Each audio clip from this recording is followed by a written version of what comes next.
Bismillahirrahmanirrahim. Assalamualaikum warahmatullahi wabarakatuh. Alhamdulillah rabbil alamin wa bihi nasta'in wa ala umurid dunya waddin. Wassalatu wassalamu ala asrofil anbiya'i wal mursalin nabina Muhammadin wa ala alihi wa sahbihi ajma'in. Rabbi shrah li sadri wa yassir li amri wa hlul 'uqdatam min lisani yafqahu qawli. Amma ba'du.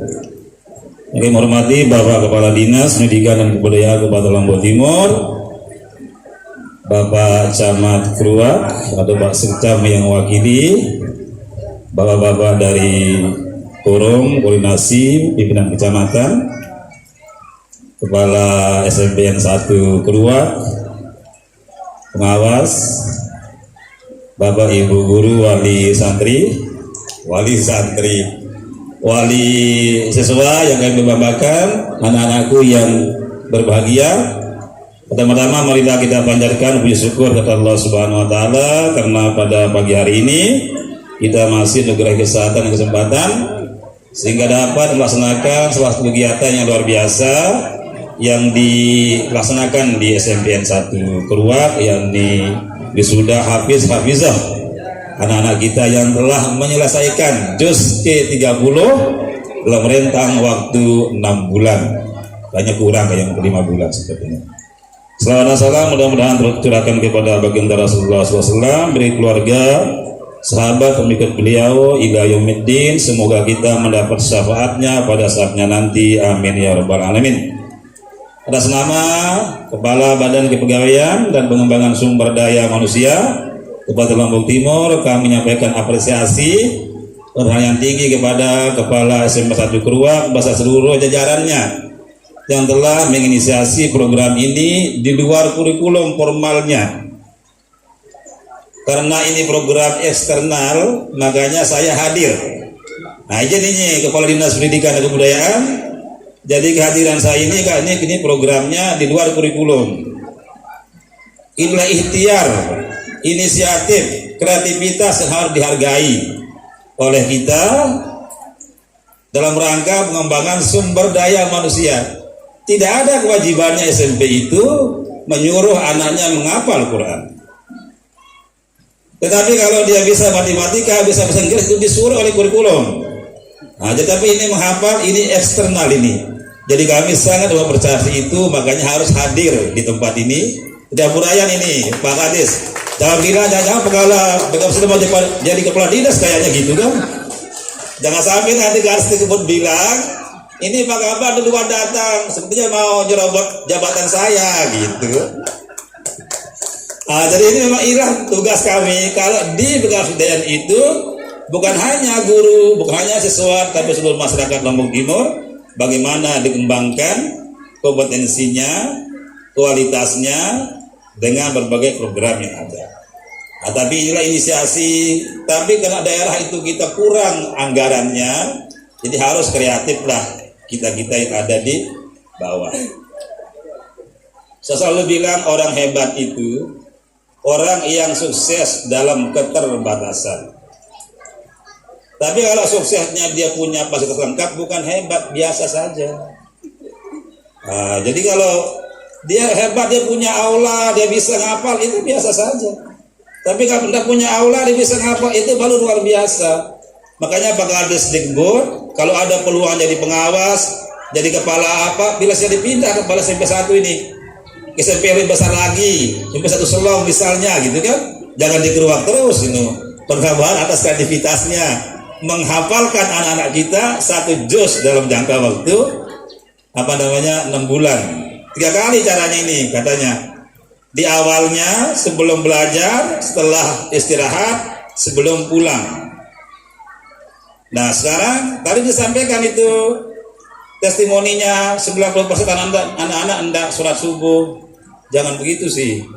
Wa'mur ahlaka bis-shalah wastabir 'alaiha la nas'aluka rizqa nahnu narzuquka wal aqibatu lit-taqwa. Bapak tadi tidak hormati Pak Dokter.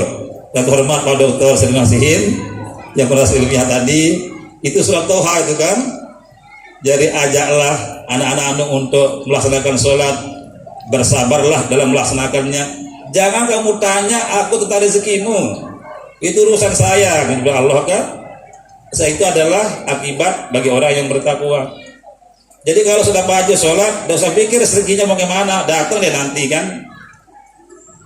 Lagu model sholat subuh dia kejuruan ini para manduk empat rezekinya kan. Tapi kalau subuhnya benar, tidak ada telatnya orang ke kantor, tidak ada telatnya tuh orang ke mana-mana. Kok masih terlambat guru itu dari mana teorinya itu? Itu artinya subuhnya nggak benar, masuk di ini pengawas cek itu pasti subuhnya nggak benar, pas jam itu.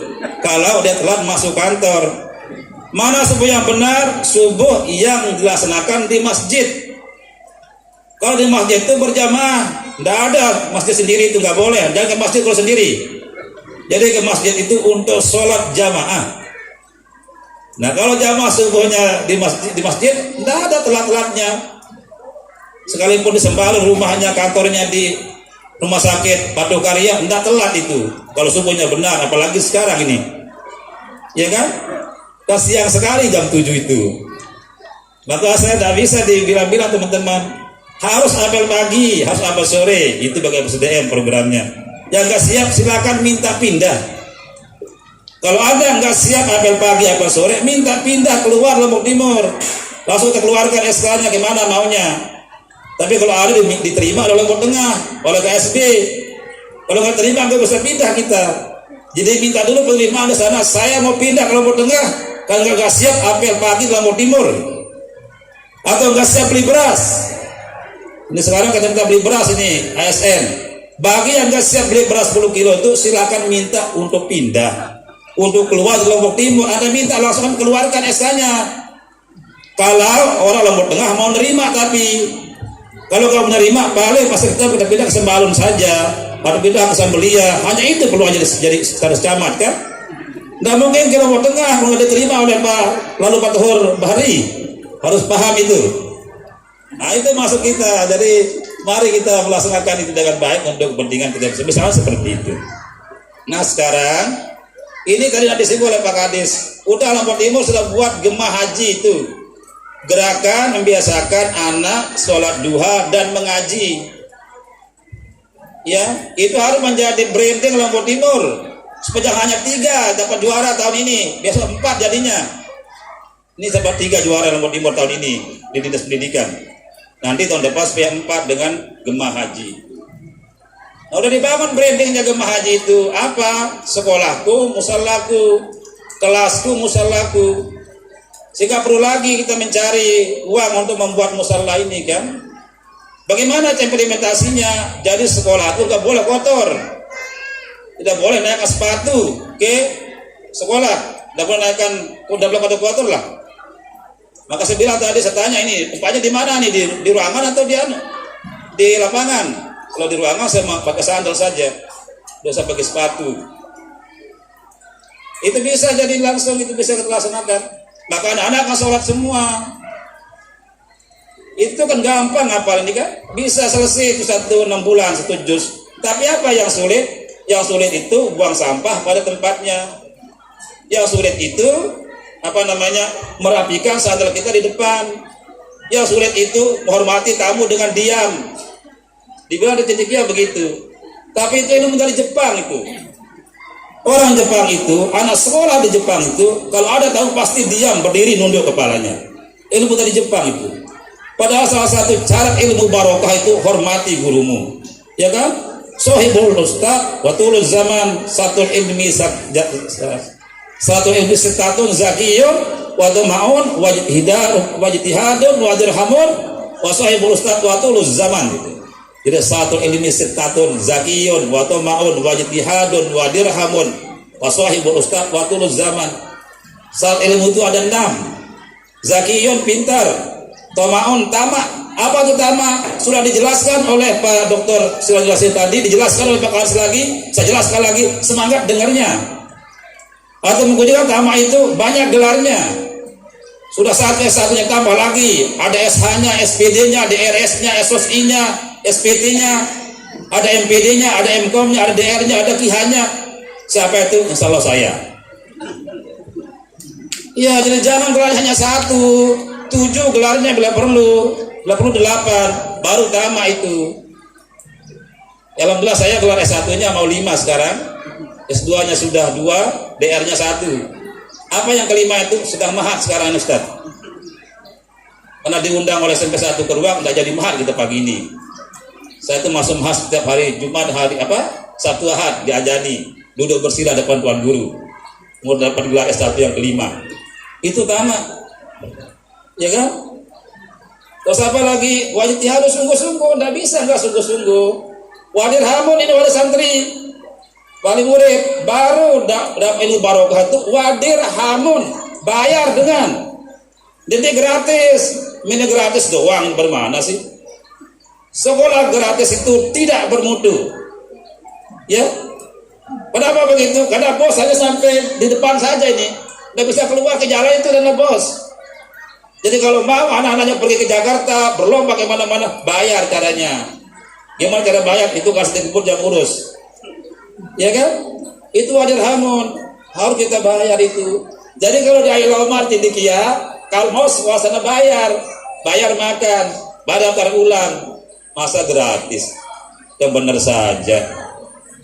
Wajar hamun, wasahibul ustad, berbuat baik dengan gurunya, hormati gurunya, waktu ulul zaman, panjang waktunya. Kalau mau jadi dokter itu sekolahnya yang lurus yang pintar 22 tahun. Kalau mau dokter, dan itu kita rajin, itu udah 22 tahun kuliah sekolahnya. Gimana ngitungnya Pak? 6 tahun SD, 3 tahun SMP, 3 tahun SMA, 12 tahun kan? Terus 4 tahun S1 menjadi 16 tahun kan? 16 tahun ya? Nah, terus 2 tahun lagi S2-nya, 3 tahun S3-nya. Jadi berapa itu? 21 tahun kan? 21 tahun itu. Jadi kalau kuliahnya benar, rajin, jadi 21 tahun sudah doktor kita. Kalau terus sekolahnya itu, maka 27 tahun sudah doktor. Makanya orang nikah itu, kalau ikut sunnah Rasul, yang sempurna sunnahnya termasuk umurnya, selai tahun, sudah sedang S3 kita, baru kita sunnah nikah. Sudah segi umur, tapi kan? Itu dijelaskan Tuan Guru itu, Tuan Guru Sirot. Jangan hanya andika min sunnati wa malam yamab sunnati muslimani doang. Ya kan? Nikah adalah sunnahku, siapa tidak berbuat sunnahku, tidak masuk umatku. Sunnahnya apa? Sunnah umur juga. Jadi baru sunnah itu sempurna nikah itu umurnya selai. Itu Pak Kabak Arpam Selatan banyak yang tahun kode ini. Ya itu jadi misalnya seperti itu. Jadi ini yang seperti sekarang. Bagaimana sekarang kita menanamkan itu? Jadi gemah haji itu harus menjadi branding kita. Sehingga nggak perlu lagi kita nyapu, langsung sholat di kelas, semua guru bertanggung jawab. Nanti jangan-jangan gurunya nggak bisa ngaji Pak Kadis, dites juga tuh kemampuan ngajinya. Dia harus menyimak anaknya di pagi hari ngaji itu kan. Sebelum mulai belajar ngaji dulu. Setelah itu baru sholat duha di kelasnya, tinggal digeser saja itu meja kursi, jadi sholat duha di sana. Nanti juga waktu siang, maka kita sholat zuhur sebelum pulang. Maka tidak boleh masukkan sepatu sandal di ruangan di sekolah itu, dirapikan di depan sana. Bagaimana dia menaruh sepatunya dengan rapi? Dia di cendekia itu seperti itu. Itu lama latihnya. Itu yang penting. Karakter itu harus kita bangun. Gampang hafal itu kan? Tapi biasakan anak untuk menjadi karakter itu yang sulit. Sulit sekali kan itu. Tapi maka semua kita harus bertanggung jawab. Bisa dilihat ini, kayak saya kerokok saya ini. Ini kenapa ini harus masuk yang kecil ini di dalam ini. Ada di atas kan itu, ada tutupnya di sini. Dibuka, dimasukkan di sini. Kalau sudah biasa masukkan, maka terbiasa masuk. Untuk apa dimasukkan? Jangan dibuang sembarangan. Nanti sekali-kali dibuang itu. Tapi dipaksa dirinya melakukan itu. Ini yang penting, karakter itu yang harus kita bangun ke dalam. Itulah hakikat dari IKM, Pak Izudin. Ya, jadi kami itu hakikatnya kurikulum merdeka belajar itu hakikatnya. Bagaimana mereka belajar membangun karakternya? Di Jepang itu anak-anak di luar aja itu tidak ada. Kalau teori Pak Jokowi dulu 60, 40, 80, 20 hebat dia. Tapi kan nggak paham menterinya ya gitu-gitu jadinya kan. Kalau calon presiden atau menteri mungkin sukses dia. Ini harus kita harapkan ini. Jadi kita harapkan kepada kita semua, mari kita bangun karakter anak-anak itu dengan cara ini. Karena itulah akan dilihat penampilannya itu. Kalau perempuannya ngapal Quran, kalau nggak gede tes dari yang tahu kan.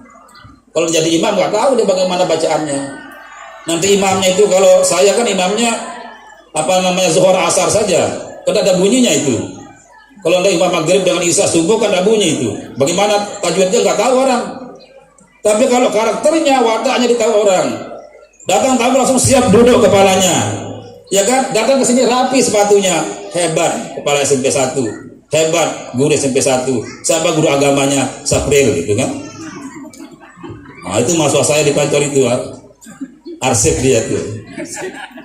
Ya itu mungkin yang perlu saya sampaikan. Terima kasih. Jadi ini Silahi Nama Setonjari, Sekolah Anak Pelunggu Samitir SMP 1 Kedua.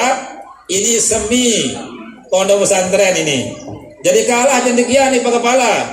Kalau pesantren saya di Eloma itu anak-anak wajib ngapal 4 juz saja.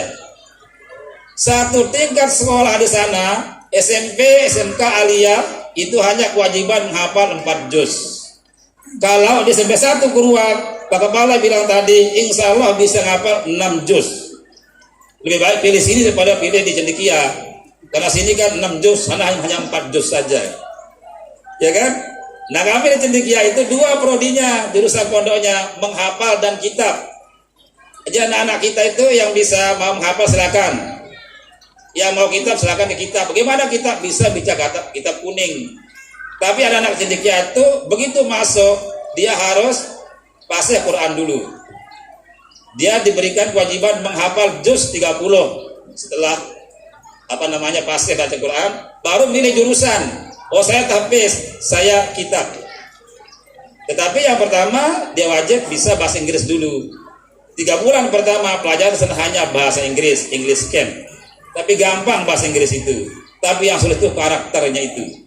Susahnya kita untuk mendidik anak-anak itu supaya dia bisa rapi sandalnya, rapi pakaiannya di asramanya. Itu luar biasa itu. Lebih gampang kita menyuruh dia ngapal bahasa Inggris itu daripada ya karakter. Ini yang kita harapkan anak-anak kita di Lombok Timur. Ini harus Pak Kades Dikbud harus dimaksimalkan itu berarti yang sudah kita buat itu Gemah Haji itu di seluruh sekolah kita. Karena ini juga untuk mewujudkan apa divisi Pak Bupati kita yang tantangan pertama itu adalah membaca Al-Quran dan sholat jamaah itu. Itu mungkin yang saya sampaikan. Terima kasih atas kehadiran pelunggu kami. Saya harapkan kepada wali santri, wali murid silakan terus dimasukkan anak-anaknya di SMP 1 Kedua. Tetapi kalau kepala SMP ngajak pelunggu kami bareng-bareng urunan untuk bangun musalla silakan untuk didukung itu. Ya, jadi karena itu untuk kepentingan anak-anak kita. Itu mungkin yang perlu sampaikan. Terima kasih. Yang baik dari Yang Maha Kuasa, yang kurang-kurang dari kami pada ketemuan untuk dimaafkan. Allahumma hayyina bihayatil ulama wa mata'ana bimatus syuhada. Assalamualaikum warahmatullahi wabarakatuh. Wisudawan kedua atas nama Syariatun Aini. Wisudawan ketiga atas nama Winda Aulia.